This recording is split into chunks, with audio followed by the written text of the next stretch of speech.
E Mauro, ontem a gente até passou aquela sua informação sobre o Quinteiro, o Flamengo desistiu do negócio, abriu conversas, mas não prosperou no papo com o Quinteiro, com seus representantes. O Flamengo já saiu do mercado da bola, segue ativo no mercado da bola, vai contratar ainda mais alguma peça, Mauro? Assim, pode ser que contrate, mas também pode ser que não contrate mais ninguém. Contratou o Ayrton Lucas em definitivo, o Varela também, que estava até o meio do ano. Hoje eles anunciaram que fizeram já um contrato até 2025, um pré-contrato, que o contrato dele na Rússia termina no meio do ano. Então já está engatilhado um pré-contrato para emendar no contrato em vigor, que acaba no meio do ano, até 2025. Contratou o Gerson de volta.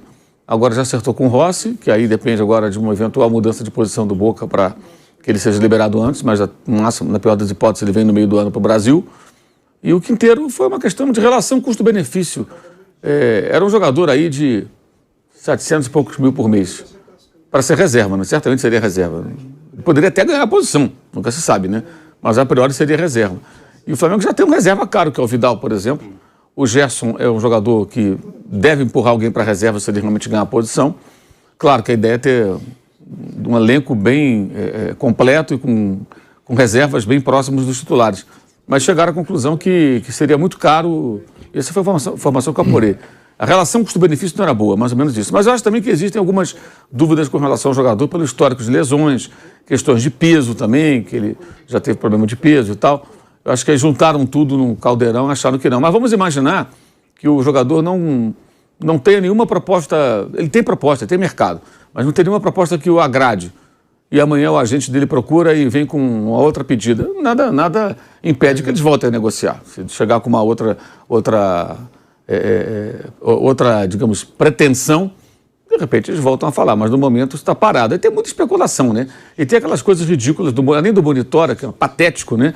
Monitora não é notícia em lugar nenhum do mundo, só no Brasil. Monitora o quê? Isso não é notícia. Notícia não é monitora. Notícia é quando o time se interessa pelo atleta, especialmente quando faz um contato com o clube, ou outro clube, ou com os agentes do jogador, e começa ali, olha, ou faz uma consulta, pelo menos, eu quero saber quanto custa o passe do fulano, eu quero pagar a multa, eu quero levar para o meu time. Aí você tem ali, pelo menos, uma intenção clara de contratação. Monitora não é nada. Aí ontem já colocaram outros nomes. E, geralmente, quem coloca esses nomes são pessoas que querem valorizar os jogadores. Hoje, você pega qualquer lugar do mundo, você pega jogador que tem, o clube que tem grana para investir, é óbvio que o cara solta um nome. O fulano de tal está sendo monitorado. O fulano de tal vai para as manchetes. Aí o nome se espalha em rede social. É uma propaganda gratuita e é muito fácil. E quem faz isso são jornalistas, que eu acho que trabalham muito mal, nesse caso, e os tais dos influenciadores e tal, que ficam ali propagando o que não é notícia. O que não é notícia. O torcedor que deveria ter um pouco mais de controle de qualidade, sabe? Acho que está na hora do torcedor aprender a filtrar a quantidade enorme de informações, entre aspas, boa parte delas, né? Porque não são concretas.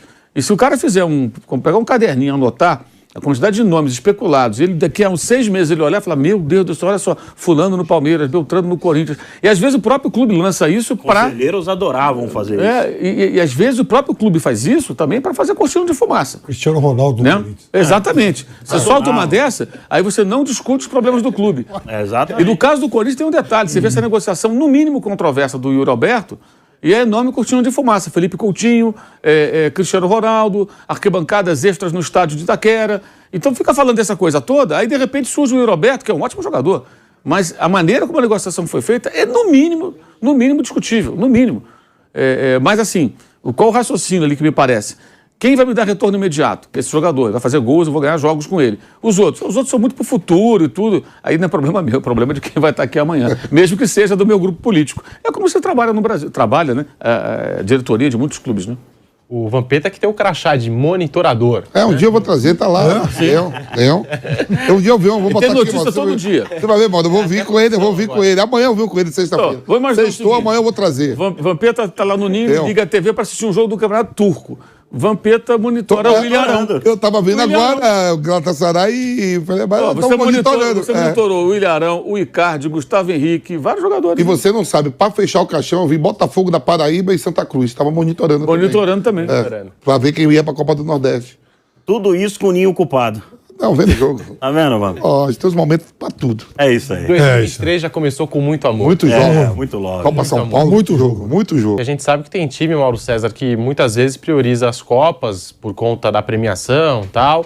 E aí essa medida da CBF de priorizar os estaduais pelas vagas da Copa do Brasil. Você concorda, Mauro?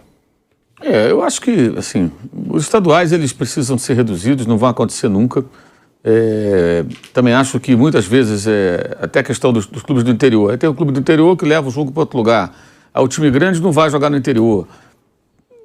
Qual o sentido disso? Eu acho que, até me perguntei agora lá na Europa, eu acho que as federações, já que elas existem, né, elas não deveriam existir, na minha opinião, mas já que elas existem, federações estaduais, já que elas existem, deveriam organizar campeonatos que fomentassem o futebol regionalmente. Ou seja, você pega um estado como São Paulo, um estado grande, muitos municípios, Minas Gerais, que tem mais municípios ainda, cria competições regionais, que se você faz competição regional, você reduz custo, você não tem grandes deslocamentos, você não precisa de hotel, porque você vai, joga e volta para casa, você vai ali num raio de 100, 150 quilômetros, né, faz uma viagem curta, joga, e dali você faz classificatório para chegar numa outra fase, e aí esses times vão se classificar para quê? Para um estadual curto, onde terão a oportunidade de enfrentar os times que têm divisão.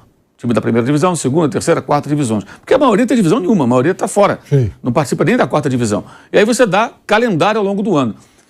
A ideia de que, porque o pequeno tem que jogar com o grande. De repente, o pequeno joga em casa um time do interior de São Paulo. Ele vai pegar quem no campo dele em um ano, por conta do Campeonato Paulista? O Corinthians, Palmeiras, São Paulo e Santos. 2 dos 4, né? Porque 2 ele vai ter mando, 2 ele não vai ter mando. Então, tudo isso para fazer 2 jogos. 2 jogos. Também não pega nem os 4, porque está no grupo dele e não enfrenta. Depende, com esse regulamento, menos ainda. Se fosse todo mundo com todo mundo, você teria 2. Como é assim, você tem menos ainda. E, Mauro, você sabe... De repente, você pegar um grande o ano inteiro. Não seria melhor ter jogo o ano inteiro? Se você pegar, por exemplo, lá, o Moricambe, lá, daquele camarãozinho no escudo, da 4ª divisão, vai ver o número de jogos dele, ele vai ter tantos ou mais jogos que o Aston Villa, por exemplo, que não joga em uma competição internacional. A não ser que ele avance nas Copas em casa, né? Na Copa da Inglaterra. Na Inglaterra, eles têm, inclusive, Copas voltadas para times da 3ª divisão para baixo, para que eles tenham um calendário. Os times jogam, e afinal é um Wembley. A Alemanha tem ligas regionais também. Na Inglaterra, até a 5ª divisão é nacional. A partir da 6ª é regional. E conforme vai descendo, mais regionalizado é. Ou seja, numa área menor para que os times possam jogar entre eles. Os times têm calendário. Os times semiprofissionais jogam o ano inteiro. Fazem 45 jogos, 46 jogos por ano. Aí. Dentro da sua realidade. Aí, mas quem vai pagar essa conta? As federações têm que pagar essa conta. Já que elas existem, deveriam pegar o dinheiro que elas recebem dos grandes e subsidiar os campeonatos, como pagando juiz, ajudando com despesas de uniforme. Não é banco para ficar guardando. Lógico. Uma rede nova e bonita no campo, um gramado bem cuidado, ou se não tiver condições, um gramado sintético de bom nível, que faça um investimento que dura muitos anos. O clube vai entrar com uma parte, tudo. Criar uma maneira de fomentar o futebol. Aí você fomenta o futebol, você vai ter mais gente jogando, você vai ter jogadores que vão poder ser revelados. Porque essa é a única maneira. O desenho está pronto, gente. É pegar o que faz na Inglaterra e fazer igual no Brasil, numa escala maior. E as federações aí teriam um sentido. Mas, na verdade, elas são meramente políticas, elas não fazem esse trabalho. E os clubes, nós estamos agora em janeiro, quando chegar em março, março é a partir de março. Dependendo do regulamento de cada campeonato. Em março começam os times a ser eliminados dos estaduais.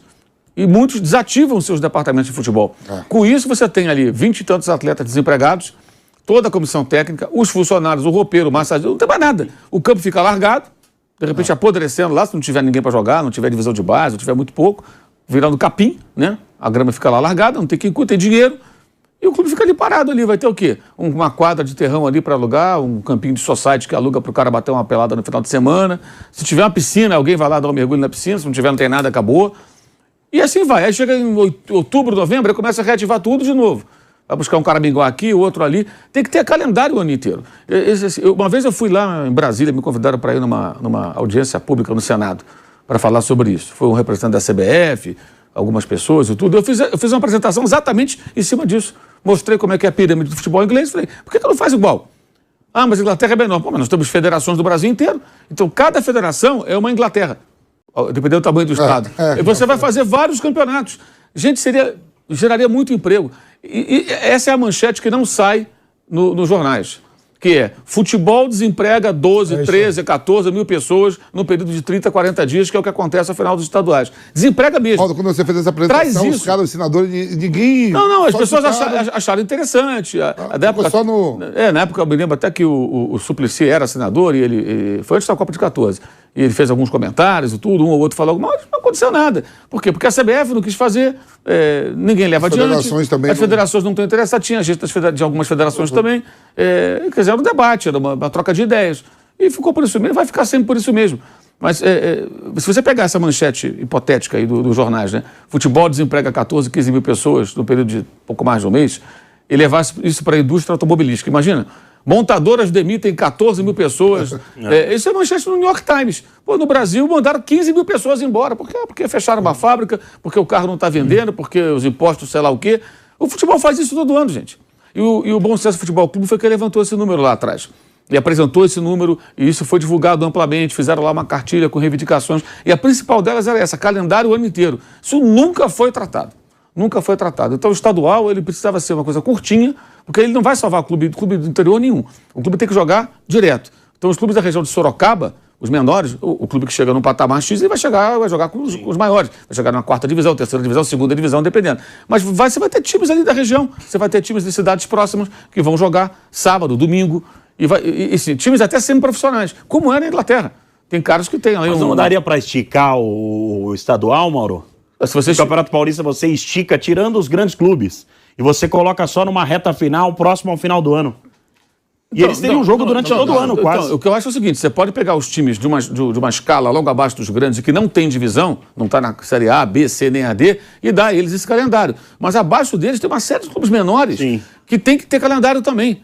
E os calendários são assim, o time está jogando, aí chega numa fase, tem um mata-mata. Geralmente é assim. Aí vai lá, joga perdeu, acabou. É jogo pela sobrevivência. O cara entra em campo pensando assim, se eu perder esse jogo, eu estou desempregado a partir de amanhã. Aí vira o quê? Eu me lembro que acho que foi um misto que jogou aqui com o Santos há alguns anos, na Vila Belmiro, Copa do Brasil, acho que foi um misto. E o Rui Cabeção, que estava desse time, e o Rui Cabeção dá uma entrevista na saída de campo, falando, os meus colegas aqui, eles foram eliminados, o goleiro é porteiro de edifício, o outro ali trabalha de vigia na escola, o outro ali trabalha na padaria, nada contra, mas assim, todos eles trabalham de outra forma, jogam futebol, e no momento que o futebol para, eles precisam desses empregos. E o futebol poderia dar emprego para esse pessoal todo, o ano inteiro. E aí, de repente, uma outra pessoa iria pegar esse emprego de padeiro, de vigia da escola, né, ou coisa parecida, porque tem um monte de desempregada também, tudo quanto é parte do país. Então, o futebol poderia gerar muito mais emprego, mais receita, mas não se olha para isso.